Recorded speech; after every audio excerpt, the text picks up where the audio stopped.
Hello and a very good evening to all our audiences who are present here today, this evening with us. First and foremost, a very big thank you for taking your time off and being with us here for a very important discussion with a very, very important person.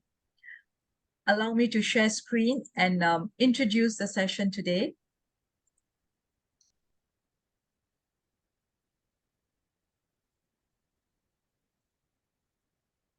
So ladies and gentlemen, welcome to 3E Virtual Interactive Platform. Today's session is a very special session. We will be discussing the key takeaways from a very, very successful golden entrepreneur. You are all going to be superly amazed to have this discussion with him, where he's going to be sharing his wisdom, his experience of more than 50 years with each and every one of us here today. But before we invite him on stage, let me run through some of the house rules and some of the things that are happening very, very excitingly with 3E and the upcoming programs that we're going to have for all of you. Right. Now, who are we? Who is this 3E? All right.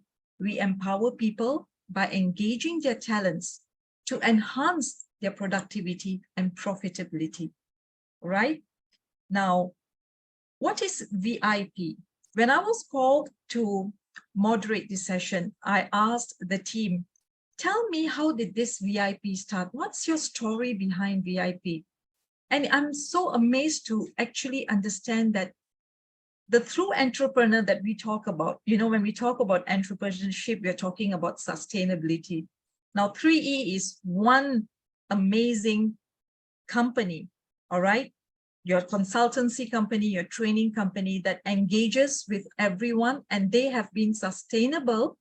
Guess since when? Let me share a little history with you. How did this VIP actually come about? Now, VIP stands for Virtual Interactive Platform, and it serves as an online avenue for interaction and networking. This platform was initiated during the pandemic, ladies and gentlemen, where people were confined to their homes. They had no outlet. We couldn't do any more face-to-face training. So the primary purpose of VIP is to engage with public and to offer various informative sessions. Now, these sessions occur approximately every 2 weeks. Can you imagine, from 2021 till today? I'm amazed. All right. So these sessions occur every 2 weeks and come in different formats, including workshops, quick talks, and demonstrations. And the best part is that participation in these sessions are entirely complimentary, free of charge. Now, the 3E VIP, the 3E stands for Empower, Enhance, and Engage. It has been running, to be precise, since 16 July 2021. So, ladies and gentlemen, isn't it amazing? We are here with someone that stands for sustainability, for entrepreneurship, and the speaker today also stands by these rules. So let me run through a few more slides. I know all of you are very excited. We have quite a good audience on our Facebook Live. If you are watching us live today, please join in the link and do come into our Zoom session as well if you'd like to have an interactive session with our distinguished speaker. Now, these are some of the programs that we have been running since 2021. You can see Miss Sandra there. A wonderful speaker, wonderful person to know. And if you haven't attended any, well, this is your start today. Make sure from today onwards, you do not miss any more sessions, all right? Now, kindly like and follow us on our social media, all right? You can find us on LinkedIn under 3E Training and Education. We are on Instagram, and now we are also running live on Facebook. Some little house rules, if you're here in the Zoom session, kindly be muted. Mute your laptop, not mute yourself, right? We are all here on time, so thank you very much for being here. Turn on your video so that I can see all of you and we can have a good interaction with everyone over here. And make sure you have your paper and pen, and let's have fun and let's learn as much as we can from our distinguished speaker. This is the moment. This is the pride that I have when I introduce our esteemed speaker for today, Dr. Venga. This is my opportunity to be with him on this platform the second time, and I'm meeting him after 2 years. All right, so today's session is really going to be an interactive session. It's going to be about what are the do's and don'ts that an entrepreneur should and should not do. And this is coming from the very person who has gone through 50 years of his life in entrepreneurship, in this journey. And I'm really looking forward to meeting you, Dr. Venga. A little introduction. Dr. Venga, you're here. All right, my pleasure. Good evening to you. Good evening, Dr. Venga. So to everyone who is watching us live, a little bit about Dr. Venga. He is 84 years young, all right? Same age as my dad, Dr. Venga. And he's got a career spanning multiple roles as director, consultant, a visionary behind Mentrex Self-Discovery Solutions. Well, ladies and gentlemen, dear audience, Dr. Venga is definitely your go-to guru for mastering time management. Let's find out what's his secret. All right, and Dr. Venga is also convinced that success is within everyone's reach. And here, Dr. Venga is to share that wisdom with all of you. Now, without further ado, I will be inviting Dr. Venga on stage to have this interactive session with me.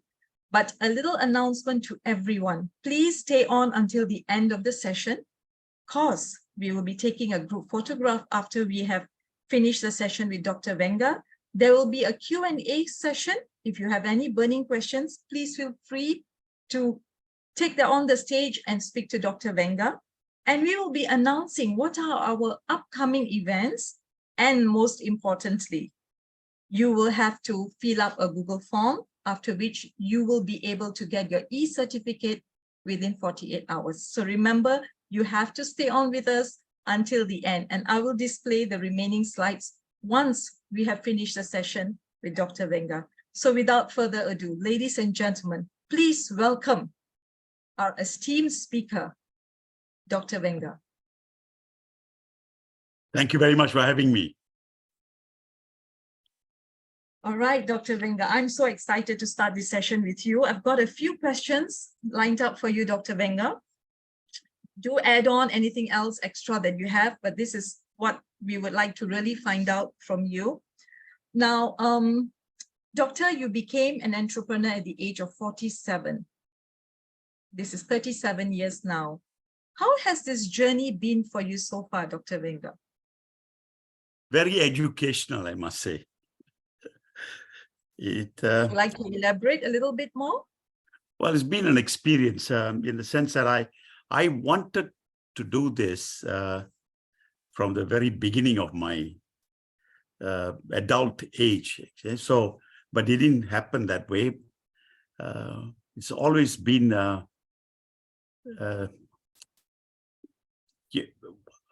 I felt that because when you are coming up in life, many people have a lot of help in the sense that they have assistance and people that are always people to assist you to do something or other. I grew up in a very different way. So all my life I've been someone who has been left alone to do things. As they will say, you are left to your own device to do whatever you want to do. And that brought me to work for somebody. And then later on, I decided that I wanted to be on my own, do something which I wanted to do ever since the beginning of my adulthood, let's say. The idea behind that was to be able to at least make people open their own ability. How do you make someone explore his own ability was what I wanted to explore on. So the first opportunity I got was to teach people about, or at least to share with people how to manage time. You see, the word entrepreneur is not something that at the point in time when I started, I probably wouldn't even know how to spell the word entrepreneur as such. But one thing I knew at that time, at least, that in order for any person to do what he wants to do, he must first understand himself. That was my simple way of doing it. If you don't know yourself, then what is the point? So I started to look at myself. I looked at my own behavior to start off with. So I started with a simple thing, you know. First of all, I must have a belief system, some sort of a belief system inside me. This is nothing to do with religion. This is about me. What is my belief? That's how it started. What is my belief? And I also discovered that when you have a belief, that belief will drive you. That thing that drives you is behavior. Belief leads to behavior, and your behavior can then turn around and do whatever you want to do in the best possible way. In this case, a business or working for somebody or something like that. That was one of the first things that I learned in very early in my life. One of the things that I learned is that in order for any person to be successful, he must do one simple thing. That is to have a discipline. And to me, at that time, was self-discipline. Whatever that I wanted to do, I got to develop this thing called self-discipline. From then on, with the self-discipline, I went out to teach people how to do simple things in life, which then led to this time management thing, which you talked about a few minutes ago. And I still do it, by the way, but I moved from time management to now talking to people about the possibility of learning how to manage your mind, which is one of the biggest problems, isn't it? We get distracted by everything that's around us, from your phone to conversation to all sorts of things that we do. It's like a barrage of information that is going through your I call it a head, but you know, I'm talking about the mind itself. It's flowing all around, and people don't know how to manage it. Yeah. And the trick of that is how do you do that? To do that, the first principle I developed was ownership. I mean, if you do not have ownership in anything that you do, you're just moving on in life. Right. If you want something in life, you have to own it. I don't mean literally owning something physically, but you see, I believe from the very beginning of my life that people do not work more than a few, even though they say I go to work for 8 hours, I'm there in the office up to 25 hours or 24 hours. Some people claim that they work very long. In terms of what work they do, you can't even get. Let's give you an American statistics, okay? In the whole of America, no person, individual, including CEOs of company, work more than 6 hours a day. That's the time they can record for work they do out of the 8-hour slot. So in a way, I found myself that from early age to record down what I do every day. So that gave me the foundation to understand ownership means that not only must you, you see, you're paid a salary. Right. Every single day, you must pay back. I mean, earn more than your salary. Whatever work you do, whatever salary you get, you must be able to do more than your salary. That's a kind of thing that I grew up with. And so when I became on my own, this principle became even more important. That's a very first ownership lesson. What I taught and developed it, I put into practice myself. That's the starting point of my life.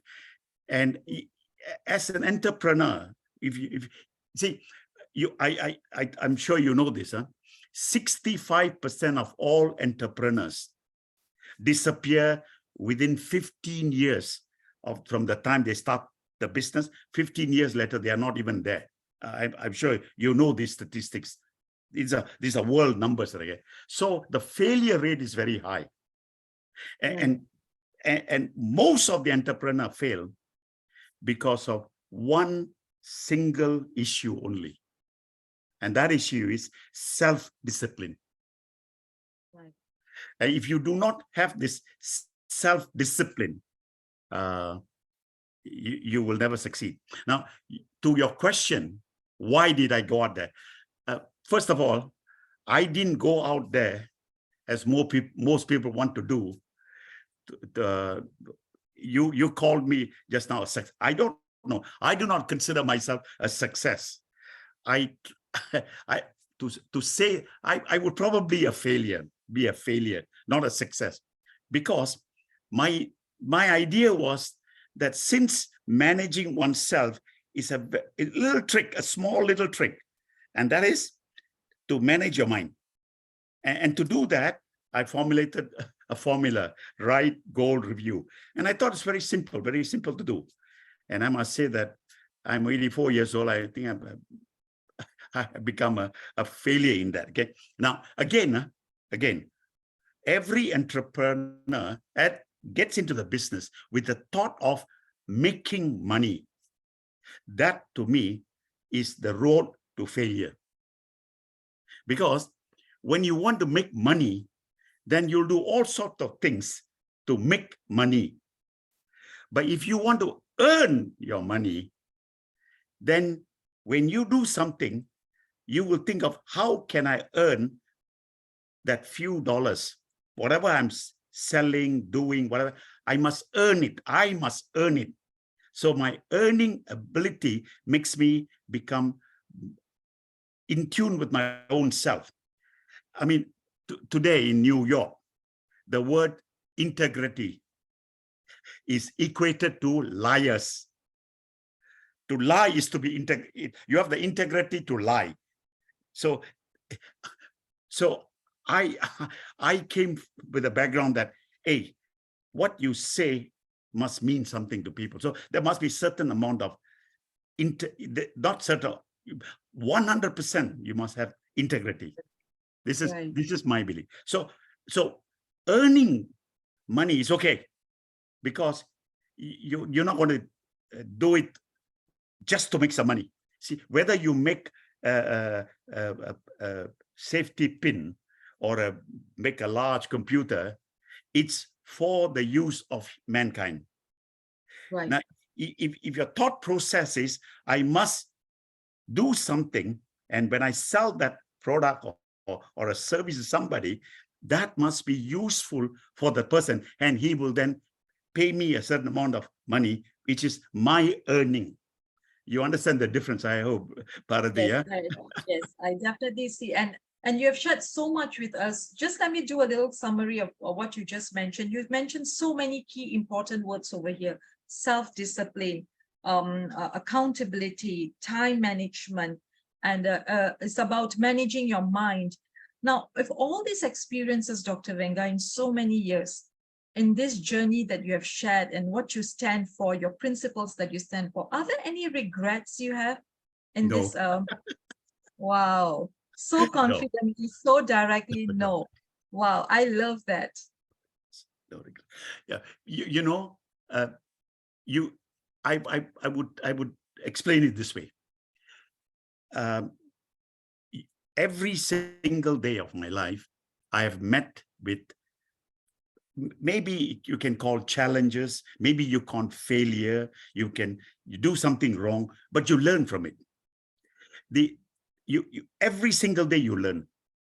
But that learning, if you keep repeating the same mistake more than one time, that means that either you're doing it because you are so stubborn, or you don't even know what you're doing.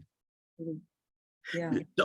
So you will make mistake, but you learn. So I have no regret, because I think the purpose of me coming out was to help people, because nobody helped me. I learned things my own. See, I'm very lucky. I never went to a formal school. I've never met it.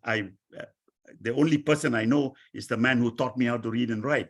Now, I've never been to a school. I've never, there was a teacher teaching. I didn't have that. So therefore, I was not influenced by anybody. I influenced myself. So, Wow. so the process is very simple. When you do something, you must learn from it. And what you learn is that learning will change your way of thinking. And that way of thinking will change your behavior. So no regrets. So there is no such thing as regret in Dr. Venga's dictionary, because whatever that he has learned, it may be positive, negative, it has made him the way he is today. And that has been his journey to molding himself by himself. So I would say, Dr. Venga, you're a self-made entrepreneur. Wow. Really, with so much to share with, so I see where you're coming from, where you have had to do everything by yourself. You made the decision to come out to help people. And I think when you have that concept to do something for others, that wisdom came in you to grow yourself. And whatever little obstacles, as you mentioned, there are challenges, those challenges made you who you are. Fantastic, Doctor. Let me ask you the next question. Has there been any biggest difficulty that you faced during this journey? Or is there one achievement that you would like to share with us that you encountered in your business? One of the biggest learning, let me put it there. I won't call it failure, or I would say one learning is that every single human being in this world, whether you're born in the northern part of the world or at the very south of this world, every single human being has a behavior. He has a way, or she has a way of understanding things. So each individual is an individual, thinks and does things from his or her own understanding. Right. So if every single individual is very different from one another, maybe from the same family, I don't know, how can we make a system that can fit everybody? You see, the Western outlook is something that I challenged all the time, which is, I don't believe in this one shoe fit all. Everyone is individual and had to be treated individually. Right. No matter what form you use, no matter what letter you use, no matter what studies they were done, I don't think they are right. Because individuals, humans are individual. And individuals need to be treated individually. Right. But it's also very, very difficult. Yep, it is. It is. And therefore, a lot of my failure is that when I started to apply pattern of behavior and use models which I was taught, it didn't work the way that I wanted it to work. Okay. And you Right you did now, this discovery on your own, and you discovered this on your own. yes, that's correct. In the last, ever since the 14th of March, 2020 till today, I talk using this computer to talk to people over this internet thing. And I work with people, and every single one of them that are doing this program together with me, it's on, I have a 100% success. I've recorded it, detailed it, did my own research. And then I prove my own belief to be true. That is, I deal with each one of them according to their need, according to the specific need they need at that point in time, and what sort of advice can they give to them, and then they can act on it. And then the next time they meet me, I can measure their result.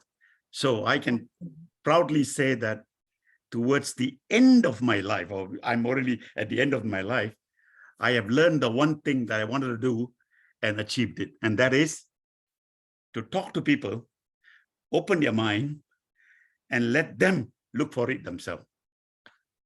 And Wow. every single one of them that I'm talking to, I've achieved that. Even That's amazing. this afternoon. That's so profound, Doctor. You know, while we are on this topic, when we are talking about failures and obstacles, there is one very interesting question. I know we have to take these questions towards the end, but I like to bring it up now because it's the right time now, since we are talking about it. So there's one question here for Mr. Warren, Dr. Venga. What advice you have to the many who lives with regrets even when they are successful, leave alone when failure they face, the blame game that they have towards themselves, you know, the blame game. So what's your advice to people like this? I like to take this question now. Well, my first advice to Mr. Warren, is it Mr. Warren? Yes, Mr. Warren asked that question. Okay, let Mr. Warren, just remember this. There is no regret. Nothing that happens in your life is a regret. It's actually an advantage. What did you learn from that episode, that whatever, is a lesson. You must be able to see that very quickly, and not a regret, but as a learning process. After having done that, you must always leave it behind. This is what I've learned yesterday. What I learned from this experience is yesterday's. Tomorrow will I do the same thing? See, we regret because we don't know how to understand. You see, there are no 8 billion lives, there are 8 billion human beings, you know. You understand that, right? Each one of us is a part of a life. We are a small part of that life, right? And each one's life experience is his own. Right. Whatever experience you get yesterday is yesterday. Tomorrow is another experience. You can't hang on to that. Right. I have seen, it's a story that I remembered when I was a very young person at that time, when someone told me about a man who was standing outside London. At that time, London was just an image in my mind, outside London during the winter, and sitting with a blanket on his leg, and then and trying to guard something, when another person walked up and saw in that case this is a shop selling shoes, and he was cursing and swearing at the creator, saying that, why was I born without the feet? I can't even wear the shoe that is inside this shop. Why am I alive? And he was cursing and swearing and all that. And when the old man was sitting with his blanket on his feet, asked him, why are you complaining? Then he said, old man, what do you know about life? See, and then he said, showed him, I have no foot. I have feet, but I have no foot. I can't wear this shoe. Why was I created and all that? The old man very quietly removed the blanket and told the young man, you look here, I was born with no leg, yet I'm very happy that I'm alive, that I am able to at least be the guard of this shop. Okay, now it's a little story, so regret, people who regret are people who are basically, in my opinion, they are lazy to do something different. You talk in management, change management. Okay, now what is change? Meaning whatever you did yesterday was yesterday, no? If tomorrow you do the same, what you did yesterday, then there's no improvement, no? So regret something you must have the ability to leave behind. If you don't, you carry a huge weight. Right.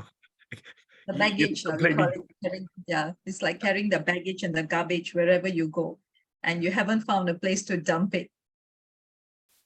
Yes, you will never find a place to dump it. You can only dump it on yourself, On yourself, yes. Look at the cemetery. There are a lot of them there. Very, very precise and apt, Dr. Wenger, whatever you have shared. And I hope, Warren, that gives you a light. And you know what, Dr. Wenger, whatever you said, actually, it's so accurate and correct. I remember reading this book, The Now Effect, where they're telling to live in the moment. If you start thinking of what you did yesterday, it's going to bring you down today. And if you're going to worry about the future, you can't focus on today. So exactly like what you shared, live in the moment, think what's happening now, leave the past, forget the future, decide what you need to do today and move on. Yes. So Dr. Wenger, we have another person I would like to call, Dinesh. You have raised your hand. I like this interactive session. So I'm going to take one more question from Dinesh. Dinesh, would you like to share your question with Dr. Wenger? Hi, Dr. Wenger. Good evening to you. Good evening. Thank you for your speech. Very, very educational. I like what you said. You sparked something in my head. You said that if you're chasing for money, you're never going to be happy, right? You went on somewhere along those lines, and I've spent pretty much my whole life, chasing money. I feel like a headless chicken, running around. They call it, there's a word for it. Jack of all trades, master of none. That's how I feel sometimes. And I've been in search all my life. How do I find my passion? How do I find what is it I'm good at? Because I know it for a fact that if I put my mind and my soul to something, I could be very good at it. But I distract very fast, right? And I feel maybe this is not my calling, maybe this is not my thing, maybe the money is not too great, let's move somewhere else. There's 30,000 here, there's 2,000 here, I'll go there. So I feel like a headless chicken. So my question is, number one, how for a person like me, how do you find your passion? And number two, how do you self-motivate, to keep going? I set myself goals like, okay, I'm gonna do this, I'm gonna do that, I want to buy this car, I want to do this, I'm going to do that, I'm going to pay this amount of money with my house mortgage, this kind of things. But how else can I do it? And the most important thing is, how can I find my passion? Well, great question. I am so sure, Dr. Wenger, each and every one of us here have this same question. We all have been headless chickens at some point of our life, and some are maybe still running around. So Dinesh, thank you so much for the question. Dr. Wenger, to you. Okay. Yeah, what is so easy for me, which I discovered when I was about 9 years old at that time, what I was good at, I have talked to people who are, even a few days ago, someone who is 76 years old told me, I haven't found that thing that I want in life yet. all I can say is like that. Yeah? It is actually quite easy. The only thing is you are distracted by things that you see, such as whatever you see. You are looking at your car, the house, the wife, or whatever. You're looking at things that your eyes can recognize, your ear can hear, your nose can smell, your tongue can taste, and your hand can feel. You're looking at those kind of things. But inside you is something inside you. Use whatever term you want to use, okay? And inside you knows exactly what it wants. You got to look inside and not outside. It is inside you. Now, to do that, I recommend you take a weekend. Nobody should be with you. Just sit on your own and make sure that you are able to spend all the time with yourself, asking yourself this question: what do you really want? It so happened to me that I was 9 years old when all of a sudden I had the ability to make people do things that they don't want to do. I was 9 years old, and there was about 10, 15 boys. I got them together. I was 9, and some were about my age, a little bit older than me. I said, hey, what do you do this and you do that? I started telling them what to do and get that done. And they all went on and did it. It was that evening, suddenly dawned on to me, how come these people all will listen to me? There must be something inside me. So that started the search inside me. I discovered I have the ability to talk to people, to make them, I like to see their way, and using that as an example, I will then find a way to make them do the things that they should be doing, not I. Like, you hear somebody tell you, don't catch a fish and feed it to somebody. Teach a person how to fish. Okay. Now, these are just words like that. But what we want, every single human being in this world, it is not this vision and mission and all that. Okay. Even all religious people have a vision, a mission, and an objective, and task, and what have you. But inside you, you know what you want. And until and unless you spend the time looking for it yourself, it may take you a week, it may take you a month, but you will find it. But let not outside thing distract you. Meaning, what you can see, of course, you like a Ferrari. Sure. Why not? 2 houses, why not? Because that's what you can see. But what you cannot see is inside you. Remember this, that finally, you and I will die. That must come to you. When you finally die, okay? And that is something that you must examine. Right. So my advice to all the one listening to this, you know what you want, but you're not recognizing because you're distracted by all the things that you don't want. And I must explain to you again very clearly, I never chased after money. I never did. Yeah. I never did. All I did was to earn my whatever work I do, I want that earning. And but the thing is that you must do it in such a way that your output is better than your input.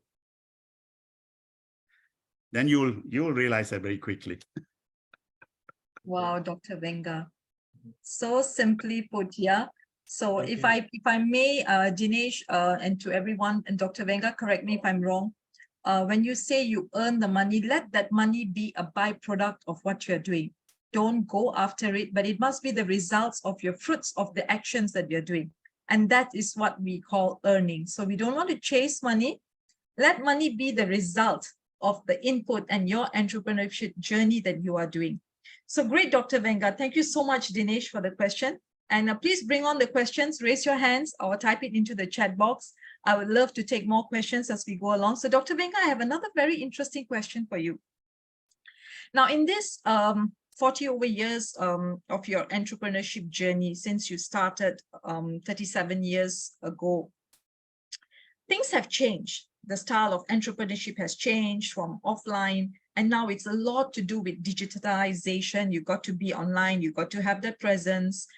Now, looking at these changes, how would you say that, how should the new entrepreneurs in the current generation deal and face entrepreneurship differently than your journey maybe many, many years ago? Bharati, fantastic question. Okay. let me just say How one are you thing. doing it? You know, you have transitioned so well, Dr. Venga. I mean, you have gone through how many generations and you're still here. So Yes. please share your wisdom. Yes. Before the Second World War, the Korean War, the Vietnam War, all the wars that were fought and millions of people died, you know, all over the Middle East, all the war I've been through. Okay, let me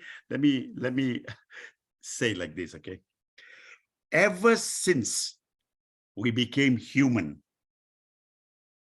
okay, over the centuries that we've been through, the only thing that has changed is the tools. The method has always been the human. The human who discovered the wheel is today discovering the artificial intelligence. It's the human. Right. So a different tool. Look at me.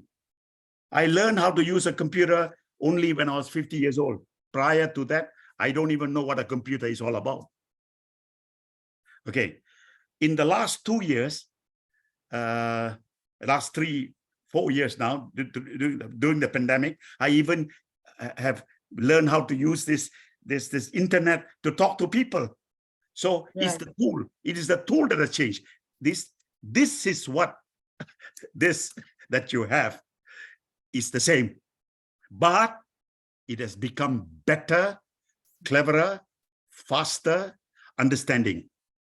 But this need to be managed. If you do not manage this, no one can help you.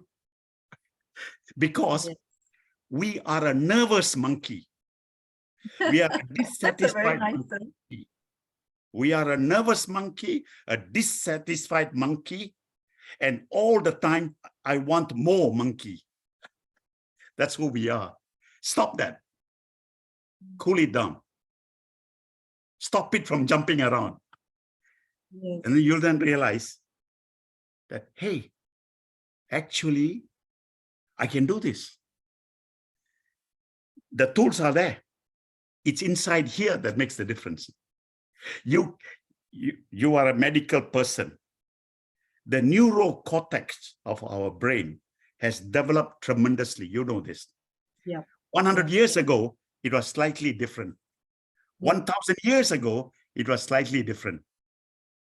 Yes, the management of a human is a technology by itself. This, Bharati, is what Indians discovered 14,000 years ago. And they call it yoga. True. So what I'm saying is the tools are different. Okay. Today, a lorry driver used to drive 50 years ago a bullock cart, right? So he moved, but not so fast. Right. So you cannot say, oh, Venga, shall we bring back bullock cart to 2023? Say, no, it's not the right tool. Right. There are tools. It's a question of whether this is inside here. Is it still 1940 or is it 2023? What is inside here? Okay, so it is basically and Bharati, this is not about reading more books, getting more degree. It's what you have inside you that you have so to basically, doctor, you are saying we are the same person, It's all up here. It is how you use this up here now to evolve and move with time, with the change in the generation, and learn the tools, because after all, you're right. We are the one who created these tools. Amazing. Let not the tools be your guide. We need to guide them and control them. Yeah. Okay. All right. So Dr. Venga, on that note, we have a very interesting question, I think, coming up with by Gideon. Gideon, are you still around? I see you. Yes. Thank you so much. Yes. What is your question for Dr. Venga today? Good evening, Dr. Venga. Good evening. Good evening. Oh, namaskaram. Namaskaram. I'd like to say that you built many successful businesses, and I had the privilege of working with one of them, which is Astra Pharmaceutical in Malaysia. And most of the lessons you mentioned here and what we've learned in Astra was something that I never thought that I'd bring it right, over 20 years after working Astra. Even I was there when you already left, but years after you left, Dr. Venga, your great followers, your great managers, they still use your principles. And so do I. Even up to this day, I still use the principles of what we mentioned. Give the underdog a chance. Be generous in imparting knowledge. Be sincere. There's so many principles that we've learned that we're still applying it. So my question to you, sir, is can you share with us, how do you build this everlasting legacy that that lasts for years after you've left an organization? I'm really intrigued how you did that, sir. Thank you. Wow. We come and go in this world, but we leave our mark behind. Dr. Venga is one of those persons who's going to leave his mark in the world. Such a wonderful question, Gideon. I also want to know the answer, Dr. Venga. See, remember, when I used the word Bharati, I said ownership. You must remember this. As a human, we are put on this earth to give, not to take. The more you give, the more you will receive. So my first principle is, whatever you know, you must always share it with people. That which you do not know, make it up along the way, but share it. And keep sharing it. The more you share with people what you know, you will then get feedback. In the feedback, you can make it even better. So like the wheel, make the wheel, but talk about what you have made. Don't hide it. If it is something that is good for somebody, talk about it. And the more you tell people, the more you show people what is good, they will respect you for what you are telling them, because they can also try it. If you hide something away, some people have this tremendous ability to, if they know 10 things, they'll teach you 2 things and keep the 8. I have the reverse thing. If I know 6 things, I'll teach you 10. So where did the 4 come from? Make it up along the way, it doesn't matter. Just try. So the basic principle is, do not be don't be shy to share what you're thinking. It's inside here. Don't copy some book. It has been written thousands of years ago, no? Thousands of years ago, it has been written.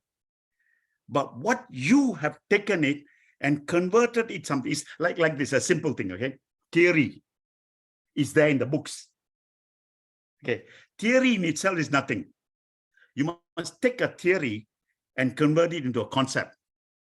What is a concept? Is you understand the theory and you start to apply that theory into a concept. Now, the third step is to take the concept and do it yourself. The do it yourself is where human failure is the highest. They will talk about it, they will conceptualize it or theorize it, but to do it is where the failure comes in. Now, therefore, if you go out there and show people how to do it, this is what you have turned a theory into a concept, and a concept into what you have done yourself. That doing what you have done yourself is your experience. That experience, nobody can take it away from you. That's yours.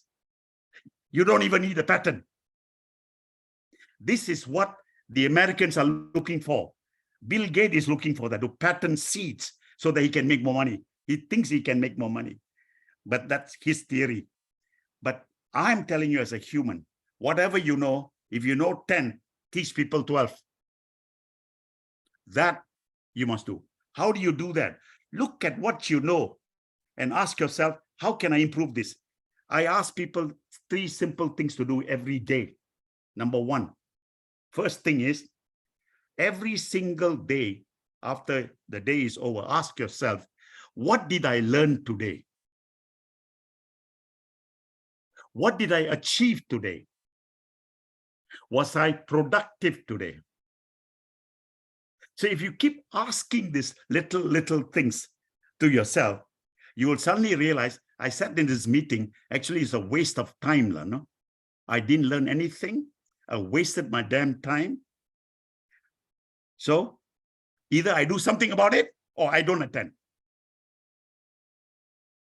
That's what you must do. I started that as a young boy.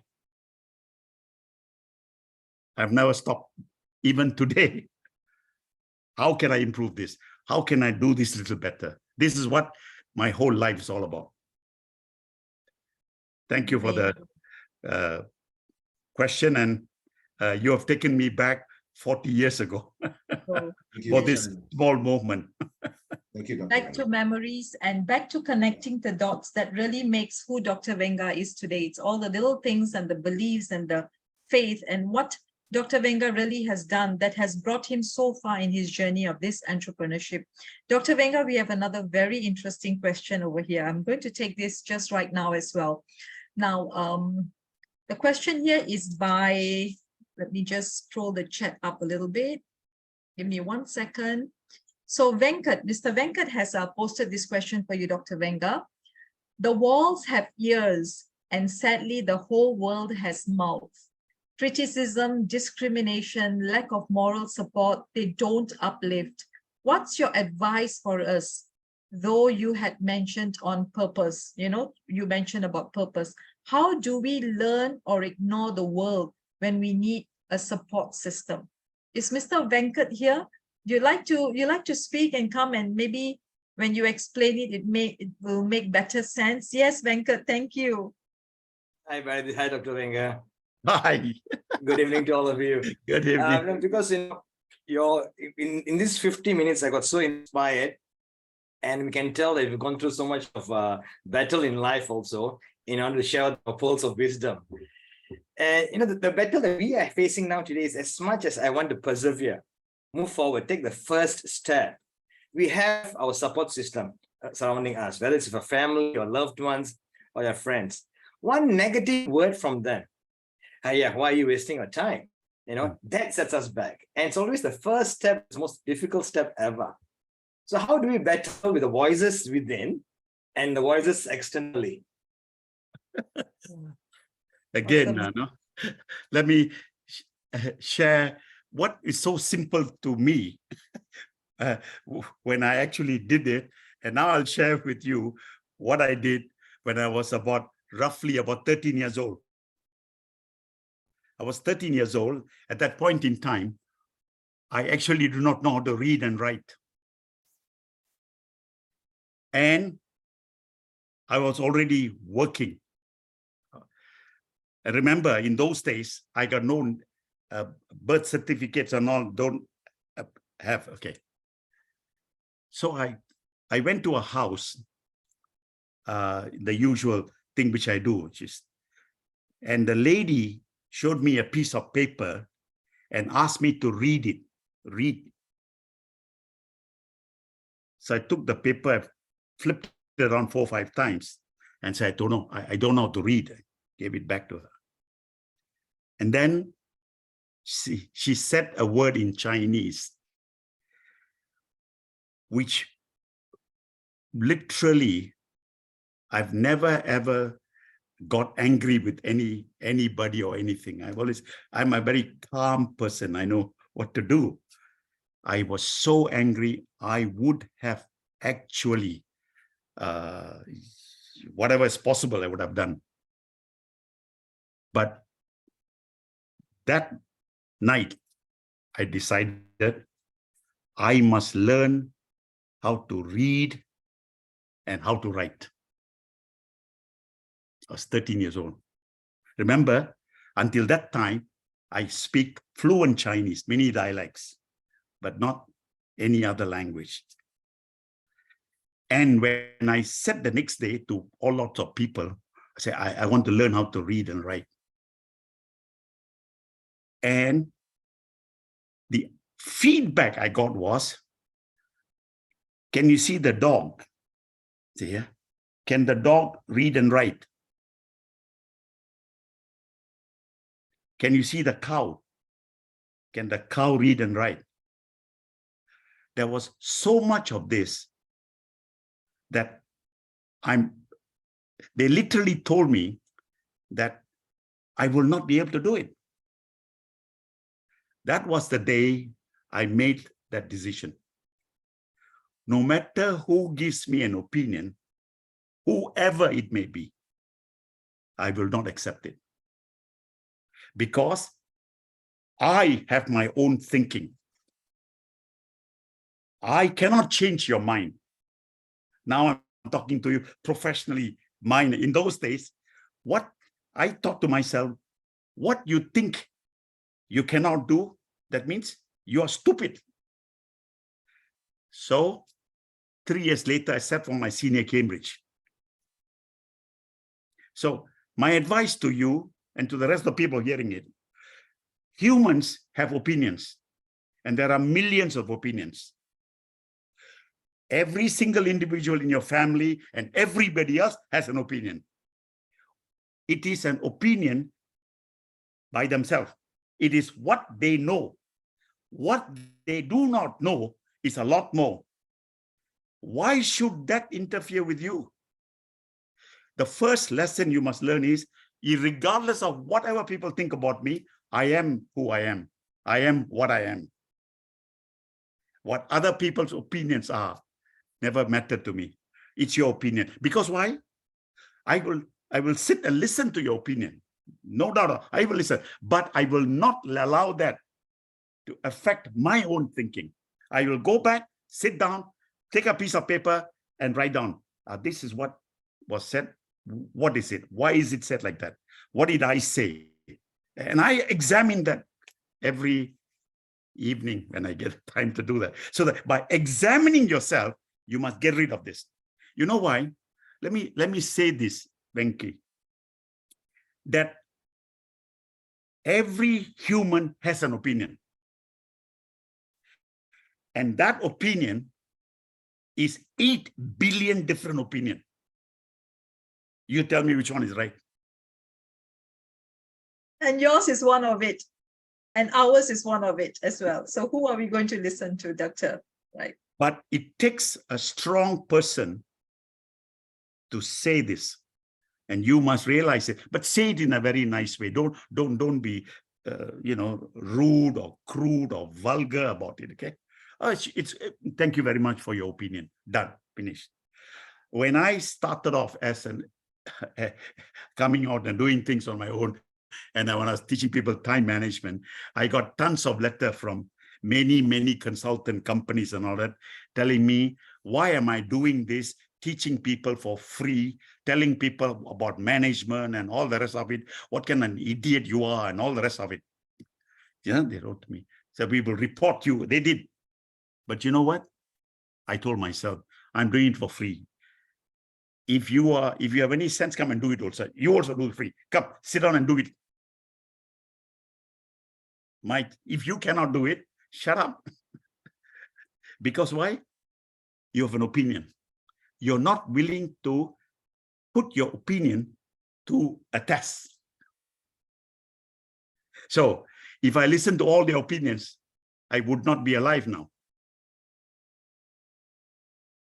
So be it your own family, politely tell them, never mind, that's your. But if you allow these things to interfere with your own what you want to do, you have yourself to blame, nobody else. Very well said. Please do not take it personally, but you can do it. If you think you can, you can. If you think you can't, you can't. Whatever you can think inside here, you can make it happen. Yes. I'm Great telling you this, okay? Fantastic, Dr. Venga. So I really like that, Venkat, the 8 billion opinions. And don't forget, your opinions is also one. Yes. So you are one of those. And if we believe in what we are doing, and I think we need to filter. So I think the ability to filter comes in now. This is where we need to really shield and filter. Okay, put it aside. And this is where it comes through. One statement I must tell you, Bharati, that I learned as a young man and a young boy at that time. He said, Doctor. To action alone, you have the right. The person who told me said this, to action alone, you have the right, but not to the result. My life has been driven by that. Take action. If you think it's right, do it. Right. Forget about the result. Just do it. It will Just come. do it. It will come. It may not be the way you wanted it, but let it come. Yes, I agree with that. And this is where our focus is to work and to leave the fruits of our actions. And that's where you mentioned about earnings. Earnings is something it comes as a result when you work. Doctor, there is one more question. I don't think I have to pose any questions for you because we have enough questions from the audience today. It's a very, very interactive session. Thank you to all our listeners and those who have tuned in. There is one question from I Chan.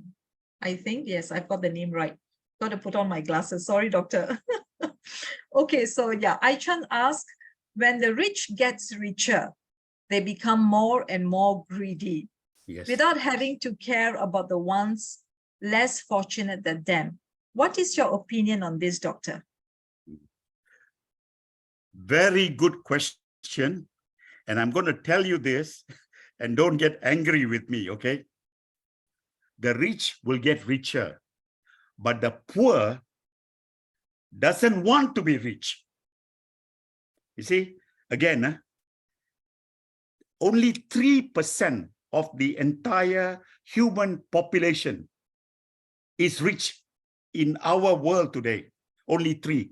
Out of that, even a smaller number are 7 billion trillionaires or something like that, okay? But the poor is rich not in money. The poor is very rich in their thought process, in human concern. You go to villages and you look at them, go down to South America, go down to India, go down to anywhere where there is poverty, including the Philippines, if you want to, or Burma. And yet, the humanity in them is so rich. Whatever they have, they're willing to share. But the rich, if they take all the money and give it to the whole world, it's no use. Each individual, I tell you that, don't get rich. Earn your living. And this is I'm saying this to all of you, please, like this, okay? What I did was this. From whatever my gross income is, I saved 20% of my gross income. From day one, I got money, 20%. I saved it, okay? And throughout my life, I've used it well. Now, there are a lot of, they use this word poverty around. I'm telling you, okay? You go and look at even the poorest. Don't see this damn photograph on CNN and all that. Okay, that Africa, one child is. Don't do that. Go there and see for yourself. There is enough food. There is no poverty. It's just that they want to use it differently. Those people who are migrating from Africa to Europe, they want to get rich. They want to leave behind. And this is one of the culture we have been indoctrinated into, that the way to show how clever you are is to have more money, more building, more this and more that. Wealth is inside you. So, Doctor, would you say it's true that when the rich get richer, they do not care about the less fortunate? Would you agree with this? Yes, absolutely. They have no time, because remember that they were going after money. They are not earning money. They are going after money. They will find ways and means to make the money. And why should they share it with anybody else? Why? They owe it to you. Remember the story of a boy in Chicago. Went and bought a soap and took it to a lady and said, "Ma'am, I am selling this soap. I bought this for $1 US. Will you give me another 10 cents for bringing it to you?" And then the lady looked at him. Of course, he's a black boy. Said, "Wow, you need, I could go to the shop and buy it for $1. Say, "Yes, you could, but I brought it to your doorstep. Would you give me the 10 cents? And he was a poor boy. By selling just the soap, he became a multi-millionaire. So there is poverty. I came from that background. But as long as you are willing to do something, you will always become rich. Rich, affordable. You can. What you need to do is hard work. That you must do. Don't expect free money.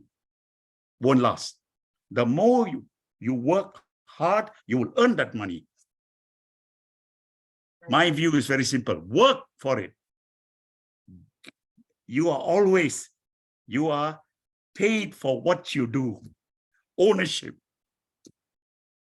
I admire, sometimes I go to the shop, I see some boys trying to sell you a pencil or something like that. I admire them.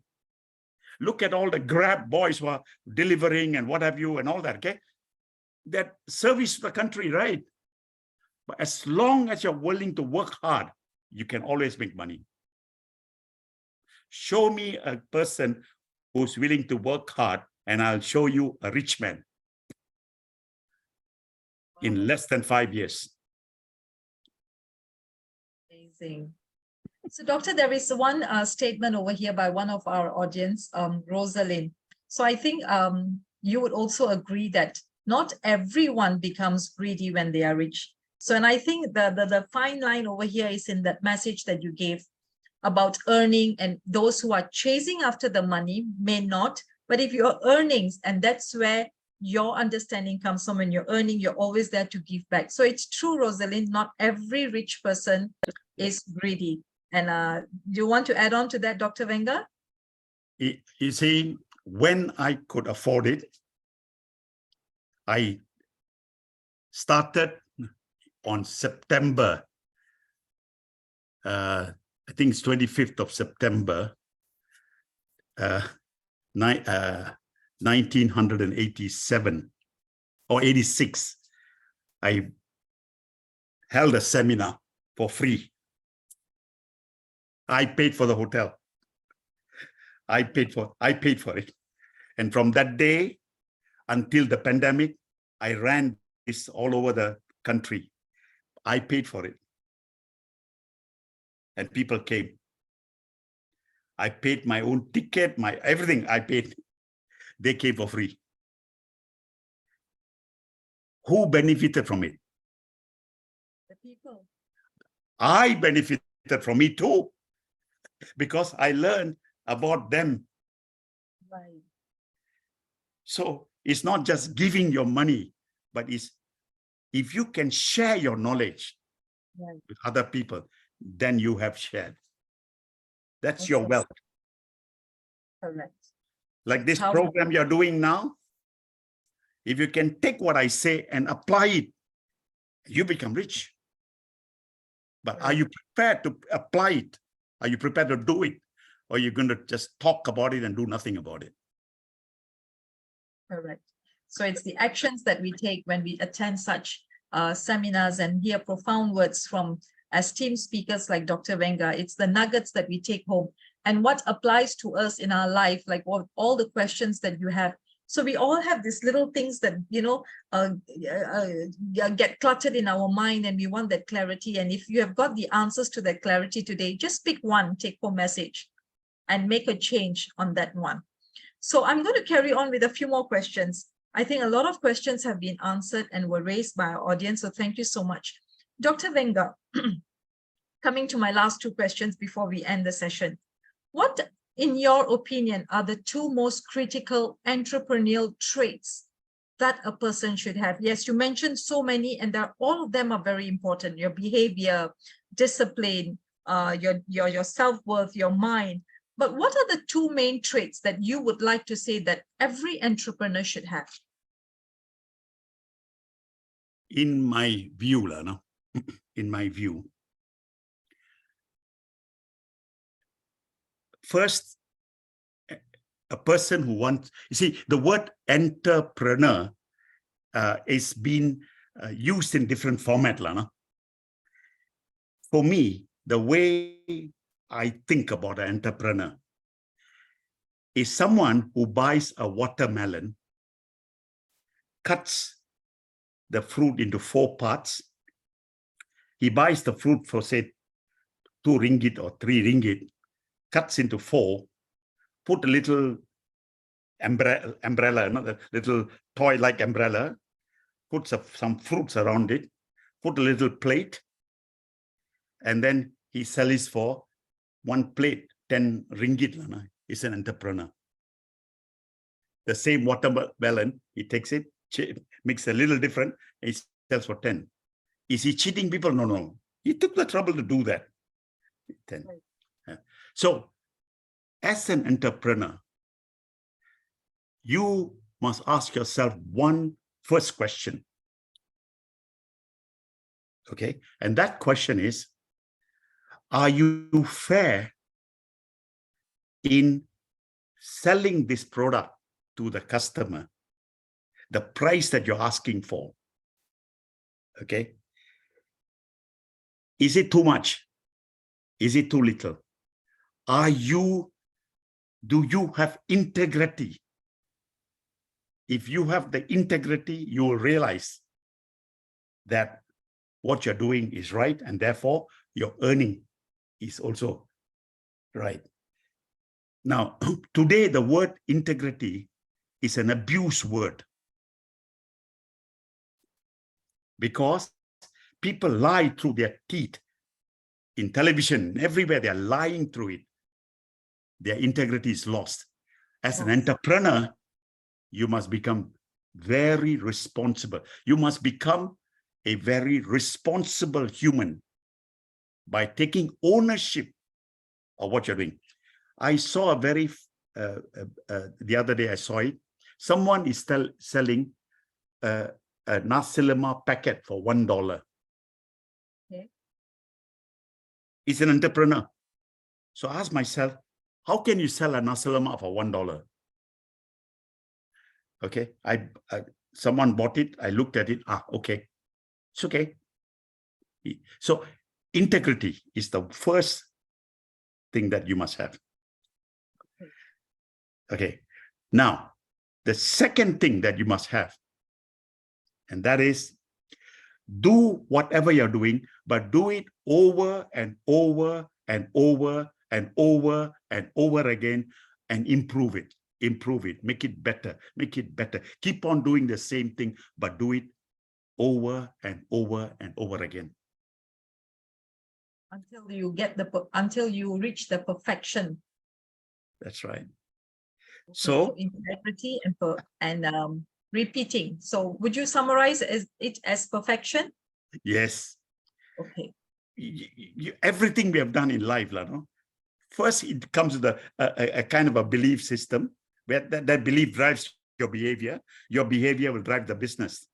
But if you go out there wanting to make money, you'll do all sorts of things to screw up the product you're selling. No? Right. So profound. So ladies and gentlemen, integrity and practice what you're doing. Be so good in that field that you are, that it comes so naturally within. You don't even have to try to do what you're doing, but it comes naturally. So Yes. practice again and again and again, and be really good at it. So Dr. Venga, you like to continue, sorry. I just want to tell you one more thing. Whatever you do, whatever you do, you must be happy. You must be happy to do it and feel good about what you're doing. Right. This an entrepreneur must have. If he doesn't have these three things, difficult to succeed. Right. And Bharati, I have met many humans in my life. And I've met people who started at the age of 12, doing what I just told you over their life, and eventually became a Fortune 500 company. So I'm not telling you stories, Lan. Yes, I agree. And I think this is where the really fine line comes in between an entrepreneur and a businessman. Businessman, you can take anything and sell, but an entrepreneur has to believe and have the love and the passion. Correct. Right. Correct. And that's what distinguishes an entrepreneur from a businessman as well. I think in our lifetime, we have seen one more person like that, Lana. Is this fella called the guy who made the iPhone. Steve Jobs. Yeah. Fantastic guy. His passion to make 1,000 songs in somebody's pocket. Yep. Started the whole revolution, isn't it? Yes. Passion for it. Yes, correct. So Dr. Venga, we have so many burning questions. I've got to read a few questions that are on the chat. Sorry for taking a little bit of time. Let me know when I have to end, but allow me to take two more questions if that's possible. There is one question from Marshall over here. Very interesting question. Let me put on my glasses. Different individuals with different experiences and educational backgrounds will have a hard time thinking past their current situation in life. Okay. Dr. Venga, what are the three things you can recommend a person to do that can change their lives for the future? Okay. First, you must define future. I mean, we do not know what's going to be tomorrow. Okay. Your past experience is past. You use the word past. It's happened already. That is the past experience. Tomorrow, if you use the same experience, then you're doing what you did yesterday. But today is another day. You can do the same thing in a different way. Then you have improved it. Whether it's a word that you use or whether you write something, whatever you do, you can make it better than what you did yesterday. That to me defines future. So in other words, you're willing to make it, pay some little attention to see how it can be better. Okay. I hope that answers the question. Yes, Marshall, please give a thumbs up or some sign that that you are you've got the answer to your question. So basically, it's whatever you have gone through, the experiences and the learning that comes from there, you implement that learning and do things differently so that you grow, and that's your future. It's basically learning from the past and implementing it for your future. And you know, Dr. Venga, we have one participant over here. I don't know what's his name. I only see Asa, but he says that he says thank you, and that he was one of the attendees who attended your seminar, the one that you gave for free. And he says that he is still learning from you till today, and he managed to set up his own workstation, and it's running very well. So I don't know who you are. I only know you as Asa, but you know what? If you are here, kindly switch on your camera. I think this moment will mean a lot to Dr. Venga to know that one of his attendees in the seminar is right here today. If you're around, if you don't mind. Well, congratulations. Okay, so maybe he's okay. We'll leave it. No problem. So Dr. Venga, oh, Kelly, thank you so much for the question. Would you like to, maybe Dr. Venga can remember, you know, you'll be surprised at the memory that they have. My memory has failed me at this young age. I forget things, but I don't think Dr. Venga does. Kelly, would you like to come on? Would you like to come on screen to say hi to Dr. Venga? Okay, no worries. Maybe you're in your pajamas. We totally understand. It's after dinner. Elephant memory. Okay, so Dr. Venga, I've come to my final question for today's session. It's 9:22. What's your final message, Dr. Venga, to all entrepreneurs out there, young startups, budding, experience? Doesn't matter how many years we have been in this industry.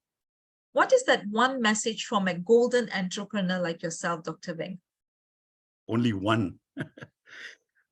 Always be happy. Whatever you do, you must be happy. Whatever, if you're happy, you'll always do good things. If you are unhappy, you'll do bad things. So to me, whatever you do, you must do it because you want to do it, and you must be happy in what you're doing. Whether it is a simple thing or a complex thing, whatever it is, you must be happy. Therefore, whatever that comes out of it also will be good. That's amazing. That's basically talking about mind your mind. You know, you put in positive thoughts, you be happy, the output is going to be happy. If inside it's all worry and regrets, what's going to come out is also worry and regret. You know, Bharati, when you get up in the morning and say, wow, I'm alive today. Wow. And then look around you. Oh, my partner is still alive. Very good. Even happier. Oh, that's very good. You know what? That's what life is all about. You get up, life is on. No? Right. So there will be 1,000 different people have different things. And, oh, it's going to rain today. The traffic is going to be bad. But if you say, the day is good, you'll always do well, isn't it? Correct. When you've already had such a big perspective when you get up in the morning, thank you, I'm alive. Everything else becomes so insignificant, you know, in comparison to that life that you have. And that's how you manage. What a profound message, Dr. Venga. Thank you so much. And I hope each and every one of you have collected these nuggets, written down all the advisors and the experiences that Dr. Venga has gone through and throughout his entrepreneurial journey. Do not reinvent the wheel, ladies and gentlemen. We can pick it up from where we are and take on these lessons and march forward. Let's not go into a reverse gear. You know, for a person like Dr. Venga, who has gone through 37 years learning, we are getting this from him. So move forward, pick it up, move forward, make the changes that we have to, and be successful. And I really like your message of earning. That has really impacted me. Never chase after the money, but let that be an earning as an outcome of what you love to do and the passion that you have in whatever you are doing. So ladies and gentlemen, Dr. Venga, is there anything else you would like to share with us? And if there are any more questions from anybody here that you would like to ask Dr. Venga? A really informative session, Doctor. So many, I'm speechless. I was writing down, I've written down quite a lot of things that you have mentioned today. All right, so Hi, my name is Rosalind. Yeah, the Dr. Wenger said to be happy and do things, but I don't think doing the thing happily is good enough to make you successful. There are many other ingredients that you must have to apply. That to ensure what I wrote here is to make I practice this. Be alert, be cautious, and be focused on your direction. And make sure what we are doing, we are capable to do that. Don't overconfident and be happy to do what we want to do. So make sure it is something practical. Thank you. yes, Rosalind, exactly what Dr. Wenger mentioned, with everything that he mentioned about behavior, about ownership, about discipline. And I do believe all this will come when we are happy. Because if we get up in the morning feeling, we can't be disciplined, we can't change our behavior, we can't focus on what we want. So I think Dr. Wenger starts with, make sure what you're doing you love to do. You want to get up in the morning and say, wow, I look forward to this day. And then embark onto your journey and do what is needful. And exactly what you shared, Rosalind, all the points that you mentioned, to do it right, to not have overconfidence, be focused, all that comes along. And it falls very nicely when we have a good day and we are very, very positive. Thank you so much for sharing that, Rosalind. Really appreciate it. So ladies and gentlemen, that brings us to the end of the session today. Let us all have a very nice, beautiful photograph, okay, for our memory today, for this wonderful session that we have had with Dr. Wenger. Dr. Wenger, on behalf of the 3E team and of all the audiences, thank you so much for giving your precious time today and sharing your experience with all of us. We have indeed learned so much from you, Dr. Wenger. Thank you so much. So can we all take a picture? Ritaj, let me know when I should put on my best smile. Yeah. All right, 1, 2, 3, go. All right, then, thank you so much. Okay, so I have a few announcements to make. Please do not leave. I'm just going to carry on with my slide. So we have a few more sessions that are coming up after today. So hang on, let me share. So these are the 2 sessions that we are going to have. Please mark your calendars of October 25th, 8 to 9 p.m. Dare to evolve. Live the meaningful life you desire. Miss Linda is going to be our speaker.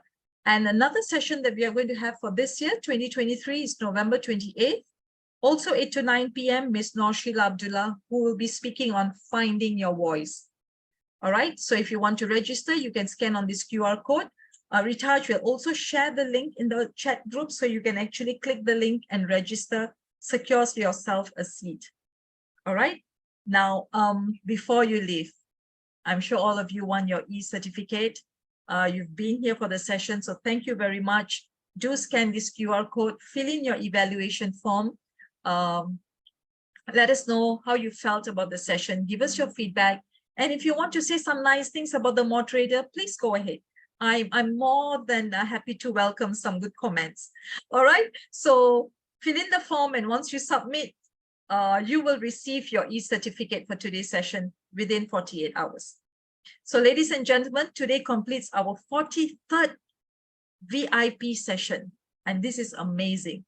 I think we must celebrate, Sandra, when we reach the 100th session. Yeah, we are going to have an anniversary of 100 sessions, and we are reaching there soon. So today's session is the 43rd. So congratulations to 3E, congratulations to the entire team. And thank you very much to our wonderful audience for being here with us until the end. It's 9:30. And I wish you all the best and have a good week. Thank you. And I'll see you all on October 25th. Another moderator will see you on the 25th. All right. Bye-bye, everyone. Take care. Good night.